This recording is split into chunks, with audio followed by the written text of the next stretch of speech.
Bienvenidas y bienvenidos a esta exploración profunda. Hoy nos sumergimos en una obra que, bueno, definió una era y sigue resonando, la Divina Comedia de Dante Alighieri. Exacto. Tenemos fragmentos que nos van a llevar en un viaje increíble, ¿eh? Desde la oscuridad más profunda hasta la luz celestial. Exactamente. La misión hoy es seguir los pasos de Dante a través de esos tres reinos que imaginó: infierno, purgatorio y paraíso. Todo esto basándonos en los textos que tenemos.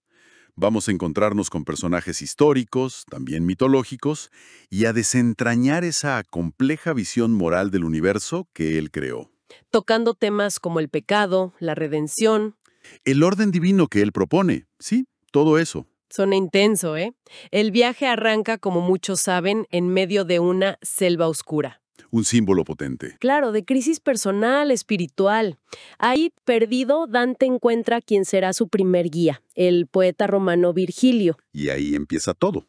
Virgilio, que fue enviado por Beatriz, el amor idealizado de Dante, lo va a guiar por el infierno. Y su primera parada importante, después de cruzar simbólicamente esas puertas del infierno, es el limbo, el primer círculo. Exacto. Y, a ver, aquí no hay fuego ni tortura física como quizá imaginamos el infierno. Es más bien un lugar de melancolía. Melancolía. Sí, habitado por las almas de personas virtuosas que vivieron antes de Cristo o sin conocerlo. Piensa en Homero, Aristóteles, Platón, figuras enormes de la antigüedad. Es como un salón de la fama de la cultura clásica, ¿no? Virgilio mismo es uno de ellos. Ajá. Pero, ¿por qué están en el infierno? Aunque sea en esta zona, digamos, VIP. Ahí está la clave del pensamiento de Dante y de su época. Él los admira profundamente, los llama maestros, sabios. Claro. Pero desde su teología cristiana, les falta algo esencial: el bautismo, la fe en Cristo. Ah, entiendo. Así que no pueden acceder al cielo. Es un lugar de respeto, sí, pero también de tristeza teológica, un deseo insatisfecho de Dios. ¡Qué fuerte! Y fíjate qué curioso. Estos grandes poetas reciben a Dante como el sexto entre tan grandes sabios. Eso ya nos dice mucho de la ambición del propio Dante, ¿no? Totalmente. Pero bueno, el infierno se pone peor, ¿verdad? Bajando al segundo círculo está Minos, convertido en un juez demoníaco, y luego los lujuriosos. ¿Ah, sí? Aquí está una de las escenas más famosas de toda la literatura. Sin duda, la de Paolo y Francesca, en el canto 5. Aquí vemos clarísimo el concepto dantesco del contrapaso. El castigo que encaja con el pecado. Justo. Los lujuriosos, que en vida se dejaron arrastrar por vientos de pasión, ahora son azotados eternamente por un vendaval infernal. Uf, y Francesca cuenta su historia. Cómo se enamoró de Paolo, el hermano de su esposo, mientras leían una historia de amor prohibido, la de Lancelote. Exacto. Galeotto fue el libro y quien lo hizo, dice ella, casi culpando al libro. Es tan conmovedora su historia que Dante, el personaje, se desmaya de piedad. Exacto. Es un momento muy humano. Dante siente empatía, pero la condena es clara. El amor, incluso ese idealizado amor cortés, si rompe la ley divina y moral, pues lleva a la perdición. Y ella intenta justificarse. Sí, pero está en el infierno. Y menciona que Caína espera a su asesino, o sea, su esposo, indicando que la traición familiar lo llevará a un círculo aún más profundo. Vemos un patrón. Figuras mitológicas como Minos o, bueno, Cerbero. El perro de tres cabezas que guarda a los glotones en el tercer círculo. Sí. Se mezclan con personajes históricos y contemporáneos de Dante, como el florentino Chaco, a quien encuentra entre los glotones. Sí, Dante usa a estos personajes para comentar sobre todo. Con Chaco, por ejemplo, critica durísimamente la situación política de Florencia. Ajá. Atribuye sus divisiones y corrupción a vicios como la avaricia, la soberbia, la envidia. El infierno es también un espejo de los males del mundo terrenal. Y los castigos siguen reflejando los pecados. Los avaros y pródigos empujando pesos inútiles. Los iracundos golpeándose en el fango del Estigia. Los perezosos suspirando bajo el lodo. Pero hay un momento en el que Dante parece cambiar, cuando se topa con Filippo Argenti en la Estigia. Ese es un punto de inflexión. Argenti era un noble florentino muy arrogante y Dante, en lugar de sentir piedad, muestra un desprecio feroz. Y Virgilio lo aprueba. Sí, Virgilio, que representa la razón, lo aprueba. Dante está aprendiendo a odiar el pecado, no solo a compadecer al pecador. Claro. Esto lo prepara para entrar en la ciudad de Dite, el bajo infierno, donde se castigan pecados más graves, la violencia y el fraude. Que nacen de la malicia, ¿no? No solo de la debilidad. Exacto. Ya no es incontinencia, es malicia. Para entrar a Dite necesitan ayuda divina, porque los demonios se oponen. Una vez dentro, en el sexto círculo, están los herejes en tumbas ardientes. Y aquí, otro encuentro famoso, Farinata degli Uberti. Un líder político gibelino, adversario de los güelfos de Dante. Su diálogo es tenso, lleno de orgullo, de política florentina. Y le predice el exilio a Dante. Sí, Farinata le predice el exilio conectando el destino personal del poeta con las luchas de poder, y a su lado está Cavalcante, padre de un amigo poeta de Dante, desesperado por saber si su hijo vive. Ah, sí. Y este episodio revela algo curioso, ¿no? Que los condenados... En el futuro lejano pero ignoran el presente. Es parte de su tormento. ¡Qué terrible! ¿Y Virgilio explica entonces la estructura del resto del infierno? Violencia, contra el prójimo, uno mismo, Dios, y luego el fraude. El peor pecado para Dante. ¿Por qué el fraude es peor que la violencia? Porque, según la filosofía que sigue Dante, que se basa mucho en Aristóteles, el fraude es un mal uso de la inteligencia. Ah, claro. De la cualidad específicamente humana. Es pervertir la razón para engañar. Por eso lo ubica en los círculos más profundos. Entiendo. ¿Vemos entonces a los violentos contra el prójimo en un río de sangre hirviendo? A los suicidas convertidos en árboles secos y dolorosos, como pierde la vigna. A los blasfemos bajo lluvia de fuego. Aquí Dante encuentra a su maestro, Brunetto Latini. Sí, un encuentro muy emotivo, lleno de afecto, pero también de condena doctrinal por el pecado de sodomía. Es complejo. Y para llegar al octavo círculo, el del fraude, necesitan a Gerión, la bestia con cara de hombre bueno y cuerpo de serpiente. ¡Qué imagen! La imagen perfecta del fraude. Y los lleva a Malevolce, las malas fosas. 10 valles circulares donde se castigan distintos tipos de engaño. Aquí la variedad de castigos es, bueno, increíble y a menudo grotesca. Totalmente. No podemos detallar las 10 fosas, pero hay algunas impactantes. Los simoníacos, papas incluidos, metidos cabeza abajo en agujeros con los pies en llamas. Uf. Los adivinos con la cabeza retorcida. Los políticos corruptos en pez hirviendo con demonios burlones. Los hipócritas con capas de plomo doradas, pesadísimas. Y los ladrones sufriendo metamorfosis horribles con serpientes. O los consejeros fraudulentos envueltos en llamas como Ulises. Que narra su último viaje transgresor más allá de los límites conocidos. Un símbolo del orgullo intelectual castigado.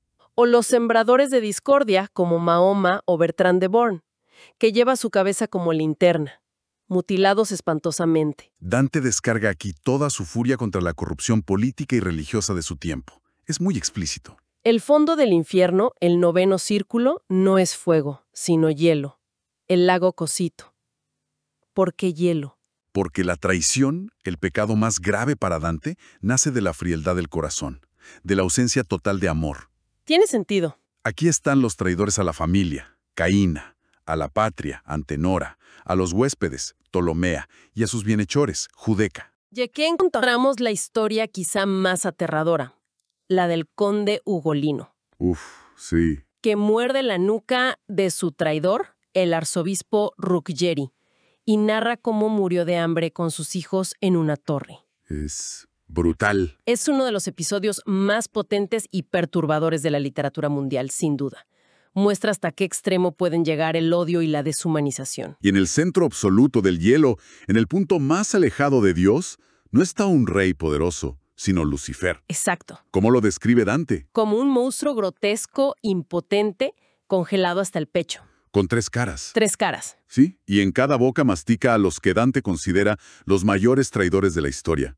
Judas Iscariote, que traicionó a Cristo, La autoridad divina. y Bruto y Casio, que asesinaron a Julio César. El fundador del imperio, la autoridad terrenal querida por Dios, según la visión de Dante. Exacto. Es la máxima degradación. No hay poder, solo impotencia y fealdad. Y escalando por el cuerpo mismo de Lucifer, Dante y Virgilio pasan el centro de la tierra y finalmente emergen para volver a contemplar las estrellas. ¡Qué final para el infierno! Un alivio inmenso. Sí, y el cambio al purgatorio es total. Luz, aire puro, esperanza. Llegan a una isla con una montaña altísima. Y los recibe Catón de Útica, un pagano suicida. Sí, sorprendente, ¿no? Pero es símbolo de la libertad moral necesaria para empezar la purificación. Ok, ¿purgatorio significa que estas almas ya están salvadas? Sí, todas las almas del purgatorio están destinadas al cielo, eso es seguro. Pero deben purificarse de las tendencias residuales al pecado. Entiendo. Primero, esperan en el antepurgatorio si se arrepintieron tarde. Aquí Dante encuentra amigos, poetas como Sordello. Lo que le da pie a criticar de nuevo a Italia, ¿no? Invectiva. Y encuentra a otros negligentes. Algo importante, las oraciones de los vivos pueden acortar su espera. Ah, mira. Luego suben a la montaña propiamente dicha. Antes de entrar, un ángel graba 7P en la frente de Dante. ¿Qué significan? Son las iniciales de los 7 pecados capitales en latín, peccatum. Soberbia, envidia, ira, pereza, avaricia, gula y lujuria. Los 7. Exacto. Dante tendrá que recorrer 7 terrazas, una por cada pecado, para purgar esas tendencias en sí mismo. ¿Y en cada terraza? Las almas expían su pecado mediante un castigo simbólico y la contemplación de ejemplos de la virtud opuesta.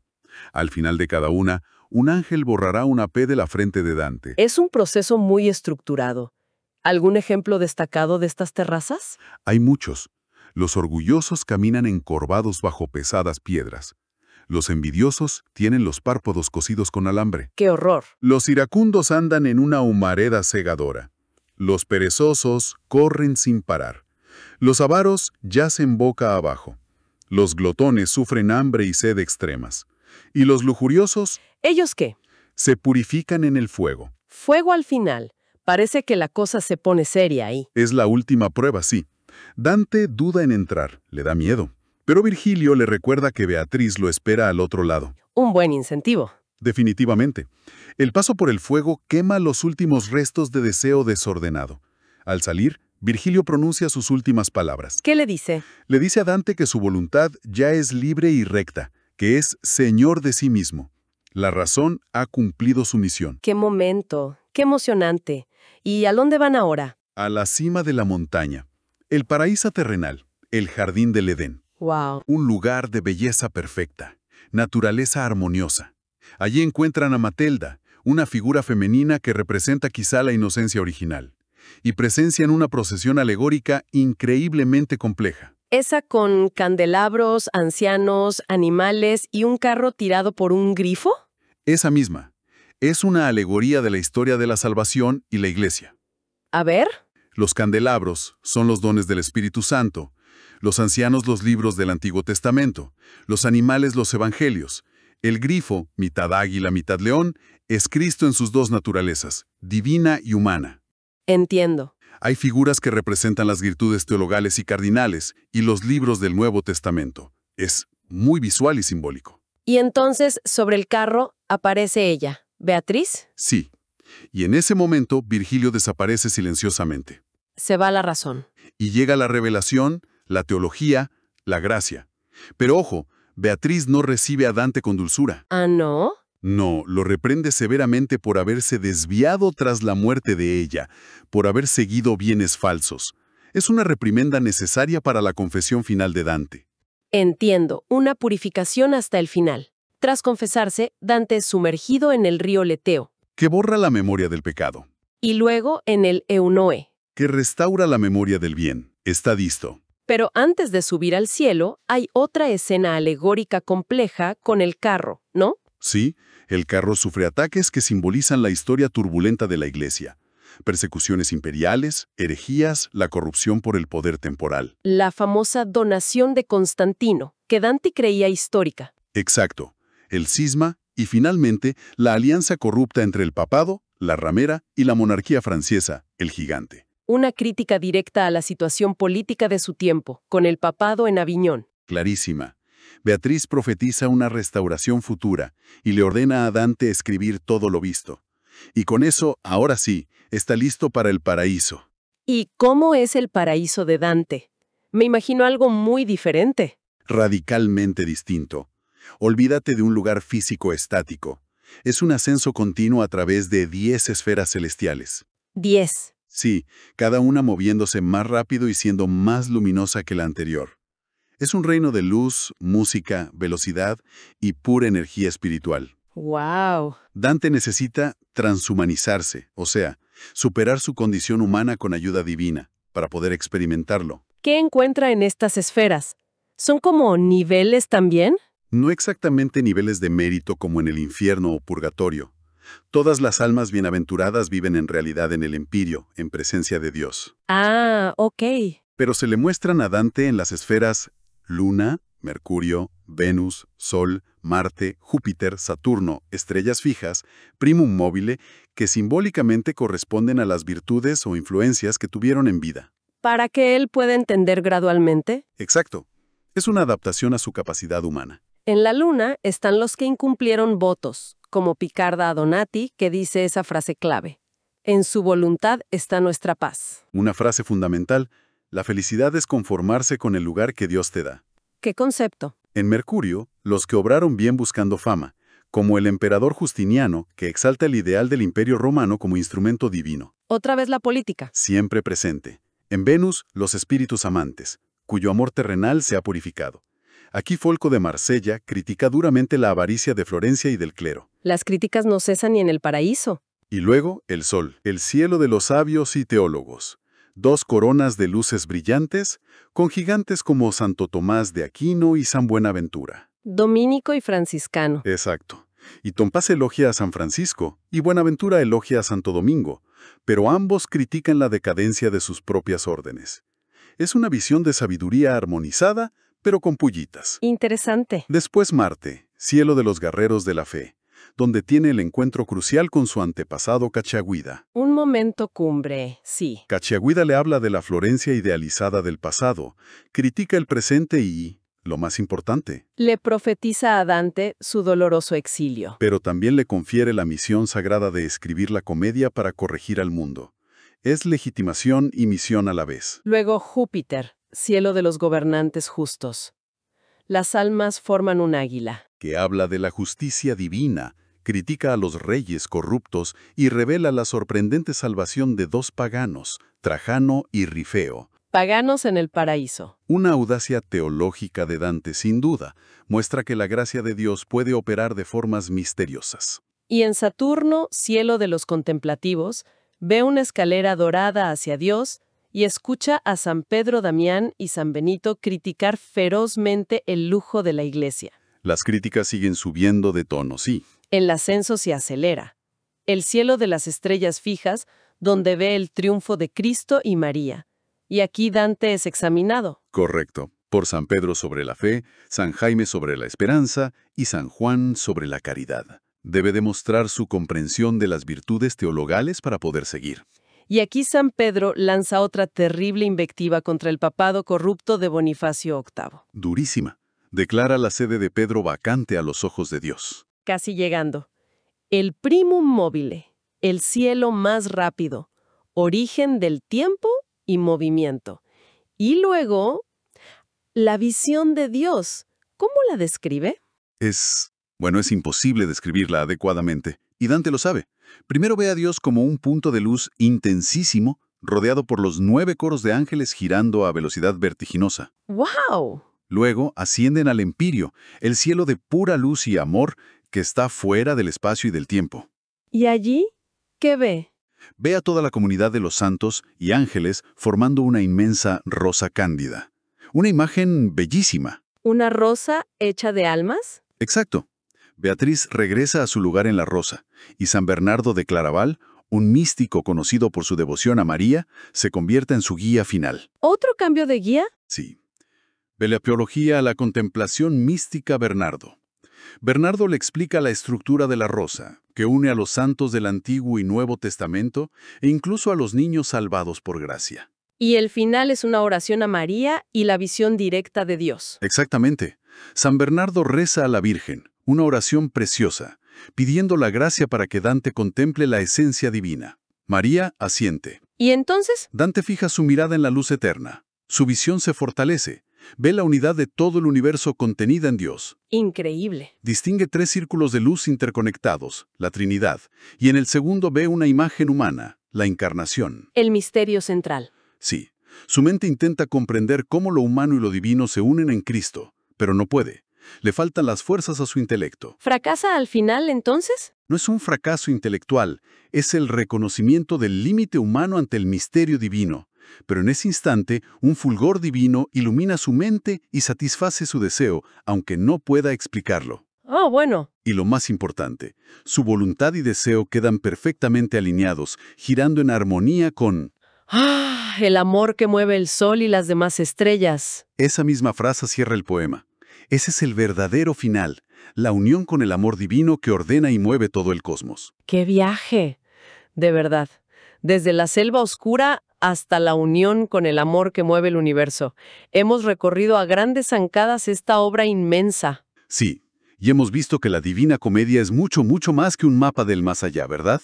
Es un espejo de la condición humana. Totalmente. Una reflexión sobre la justicia, la fe, el amor, la política, la búsqueda de sentido. Su arquitectura moral y cósmica es asombrosa y sigue interpelándonos hoy. Y nos deja con preguntas, claro. A mí me llama la atención esa idea recurrente en los textos sobre los límites del conocimiento. En el infierno saben el futuro, pero no el presente. En el paraíso, incluso el águila admite que la predestinación es un misterio profundo. Aún no sabemos todos los que elige, dice. Cierto, cierto. ¿Qué nos dice esto sobre cómo imaginaba Dante la relación entre el conocimiento, el tiempo y la voluntad divina en su universo tan ordenado? ¿Y cómo resuena esa tensión entre orden y misterio con nuestra propia experiencia humana, que está llena de incertidumbres y límites? Es una excelente reflexión para cerrar, material para seguir pensando sin duda.